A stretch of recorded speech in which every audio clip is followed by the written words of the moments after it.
시청자 여러분 안녕하십니까? 헬로티비 뉴스입니다. 자, 김남우 아나운서. 네. 요즘 단계적 일상 회복으로 그동안 못 만났던 친구들 만나느라고 바쁘다면서요. 네, 사실 아직은 조심해야 되는 시기이긴 하지만 친구들도 뭐 대부분 백신 접종을 마쳤고 네. 또 연말 다가오다 보니까 어쩔 수 없이 약속이 좀 늘어나는 그런 부분이 있습니다. 네, 저도 사실 그렇긴 한데 그런데 요즘에 백신 접종률이 높아지고 또 치료제도 나온다는 소식 전해지면서 약간 그 심리 방역이라고 하잖아요. 네. 느슨해지는 건 아닐까 하는 걱정도 들긴 합니다. 네, 실제로 질병관리청에서 발표한 11일 0시 기준에 위중증 환자 수를 좀 보면 네. 500명에 육박하고 있고요. 또 코로나19 신규 확진자는 2,300명을 넘어서면서 아직까지는 안심할 수 없는 상황이다라고 판단을 할 수 있을 것 같습니다. 네, 자, 주말 맞아서 더욱더 느슨해지기 쉬운 게 개인 방역입니다.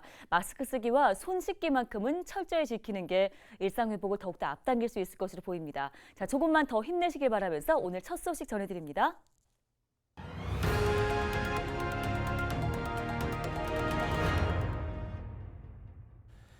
인천 계양구에 국제 규격의 야구장이 들어섰습니다. 야구장이 없던 계양구에 지난해 계양 야구장에 이어서 두 번째로 야구장이 생긴 건데요. 네, 계양구는 공동묘지였던 부지에 가련 체육공원을 조성하고 야구장을 비롯한 주민 체육시설을 마련했습니다. 김진재 기자입니다. 계양구 가련동의 공동묘지가 가련체육공원으로 탈바꿈했습니다. 당초 해당 부지는 불법으로 조성된 무덤 1,200여 개가 위치해 있어 주민들의 민원이 잇따르던 곳이었습니다. 이에 계양구는 공원 조성을 위한 기본 계획을 수립하고 지난 2019년부터 무덤 이장과 토지 보상 절차를 진행했습니다. 사업비는 구비 58억 원 등 모두 161억 원. 계양구는 무덤 이장을 마친 뒤 지난해 8월 공사를 시작한 결과 사업 추진 약 2년 만에 가련체육공원을 준공했습니다. 1200개의 공동묘지를 이장을 모시면서 그 후손들 또 관련된 분들께서 잘 협조해 주신 덕분에 오늘의 준공식을 하지 않았나 이렇게 생각을 합니다.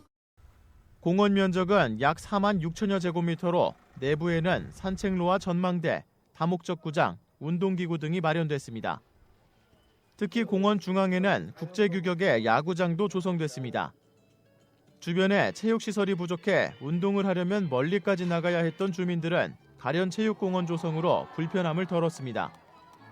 공원묘지가 있어가지고 되게 안 좋았었는데 없어져가지고 많이 좋아요. 산책하기가 좋아. 시간도 많이 안 걸리고 여기 오면 운동 1시간씩 하고 가니까. 오랜 기간 기피시설로 방치됐던 공동묘지가 주민들의 휴식 공간으로 되돌아왔습니다. 헬로티비 뉴스 김진재입니다.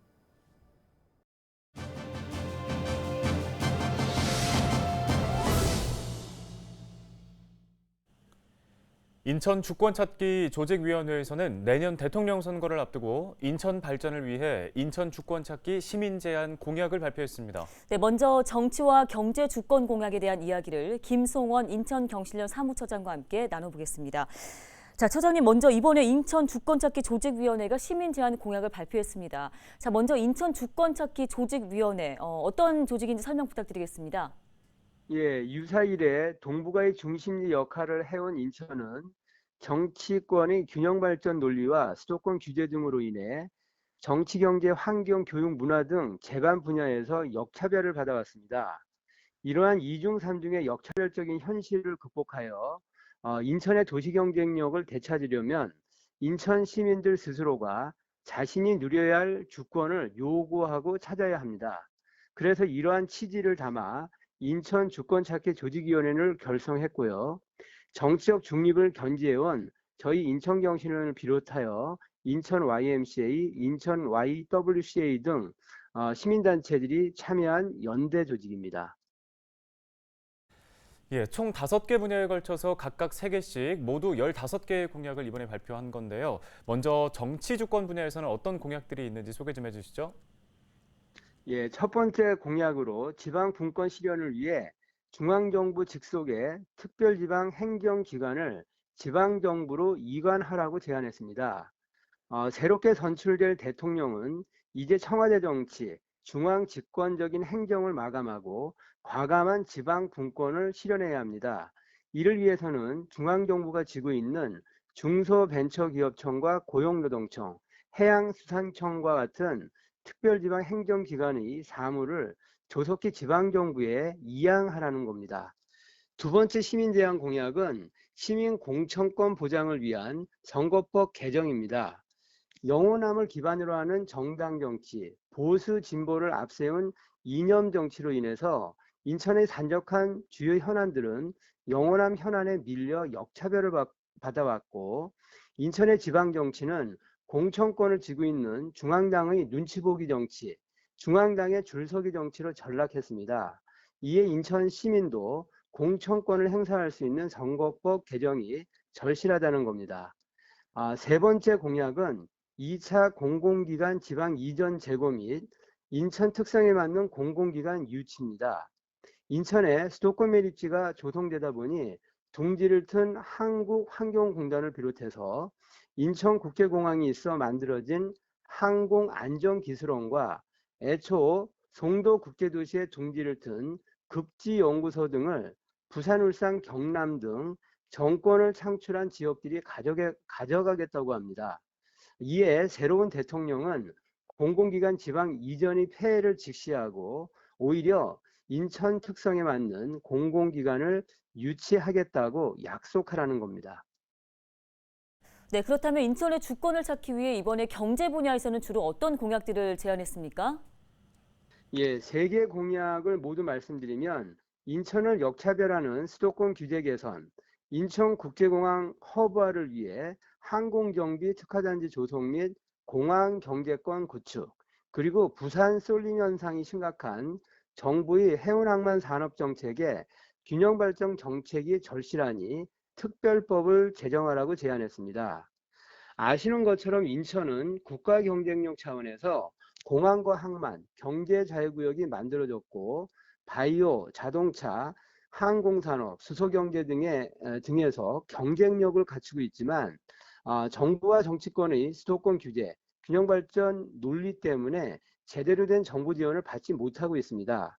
이를 해결하려면 시대착오적인 수도권 정비계획법을 폐지하고 정치 논리로 제정된 국가균형발전 특별법과 규제 프리존법을 전면 개정해야 합니다. 특히 국민 세금으로 조성된 공항과 항만, 경제자유구역 등에 적용되는 수도권 규제는 우선적으로 풀어야 할 과제이기에 이러한 인천 시민의 염원을 담아 경제주권 공약을 제안했습니다.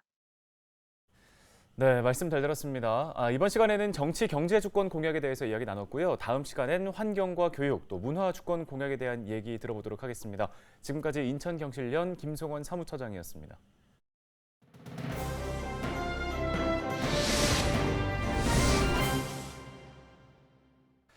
네, 이어서 키워드로 살펴보는 우리 지역의 뉴스. 첫 번째 키워드는 문제 없어입니다.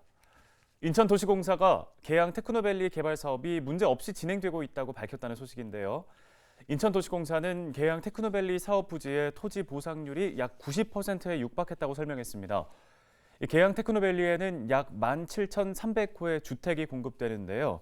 인천도시공사는 내년까지 국공유지 등 토지 보상이 마무리될 수 있도록 박차를 가한다는 방침입니다. 또 지역 주민들의 이주와 생활대책 수립에도 만전을 기하겠다고도 강조했는데요. 계양 테크노밸리의 성공적인 추진을 기원합니다. 네, 다음 키워드 살펴보겠습니다. 아동학대입니다. 자, 부천시가 지역 주요 기관과 손을 잡고 아동학대 피해자 보호 지원에 나서는데요. 부천시는 최근 부천 성모병원 등 지역 내 주요 병원을 비롯해 경찰서, 아동보호 전문기관과 협약을 맺고 아동학대 대응 협력 체계를 강화하기로 결정했습니다. 주요 협약 내용에는 학대 아동에 대한 응급처치와 의료 자문, 또 의심 가정에 대한 즉각적인 대응 등이 포함되어 있습니다. 자, 이어서 다음 키워드는 만원 환급입니다. 김포페이로 외식을 하면 4번에 1번 만원이 환급됩니다. 이 환급 기준을 채우려면 한 번 식사할 때 2만 원 이상 결제해야 하는데요. 다만 참여 횟수에는 제한이 없습니다. 이번 사업은 골목 경제를 살리기 위한 정부의 외식 할인 지원 사업에 따라 이뤄지는데요. 김포시는 예산 소진 전까지 할인 혜택을 이어나간다는 방침입니다. 네, 오늘의 마지막 키워드 살펴볼게요. 바로 민생 회복입니다. 인천시가 4회 추가 경정 예산안을 통해 민생 회복에 주춧돌을 놓겠다고 강조했다는 소식이 담겨 있는데요. 인천시는 4회 추경안 약 15조 300억 원을 편성해서 인천시 의회에 제출했다고 밝혔습니다. 이는 지난 3회 추경보다 약 9천억 원 증가한 규모입니다. 주택가격 상승과 토지거래 증가로 인한 취득세 증가, 정부 세수 증가로 인한 지방소비세 등의 영향 등으로 수입이 늘어났습니다. 인천시는 이를 바탕으로 전 시민 일상회복 지원금 예산 약 3천억 원과 에코랜드 부지 매입 비용 310억 원 등 시급 현안을 추경 예산안에 반영했습니다. 다음은 한 주간 어떤 뉴스들이 지역민들의 관심을 불러 모았는지 살펴보는 한 주간 주요 뉴스 코너입니다. 경기도의 공익 처분으로 일산대교 요금이 사라진 지 2주도 채 되지 않았지만 후폭풍이 상당합니다. 네, 경기도와 일산대교 운영사 측 사이에 법적 다툼이 계속되면서 일산대교 무료화가 지속될 수 있을지도 미지수입니다. 이세진 기자가 취재했습니다. 예정입니다. 공익 처분은 합법적인 절차에 따라 정당한 보상금을 지급하고 일산대교를 인수하는 것입니다. 마지막으로 일산대교 통행료 무료화에 대한 경기도민의 깊은 열망을 고려하여 일산대교 주식회사와 법원의 현명한 판단을 간곡히 부탁드립니다. 일산대교 무료화를 두고 소송전이 거듭되자 경기도와 고양, 김포, 파주 3개 지자체가 공식 입장을 냈습니다.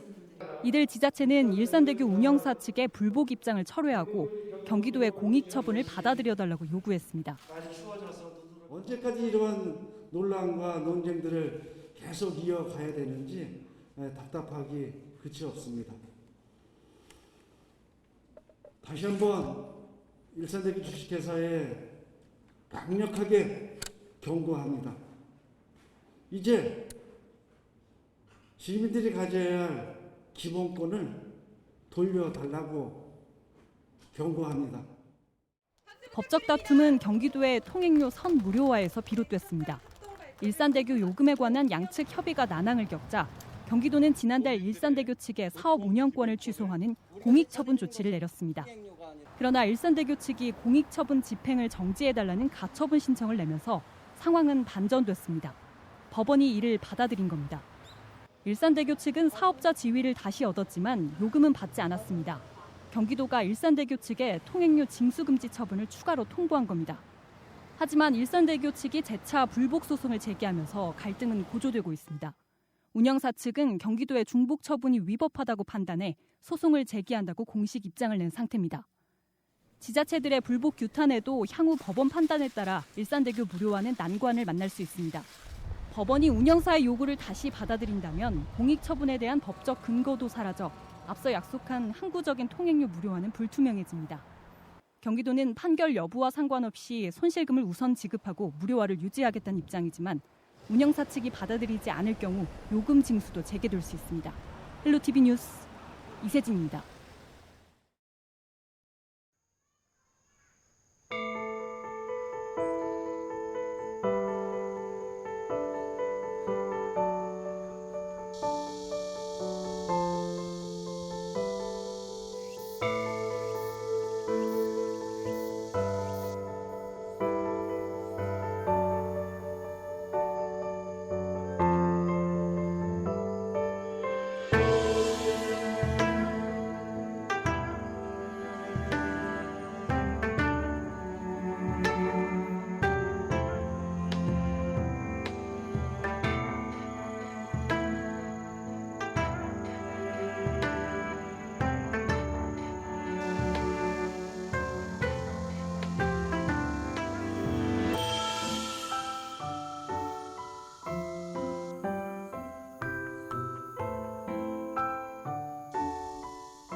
오늘 헬로티비 뉴스가 준비한 소식은 여기까지입니다. 네, 시청해주신 여러분 고맙습니다.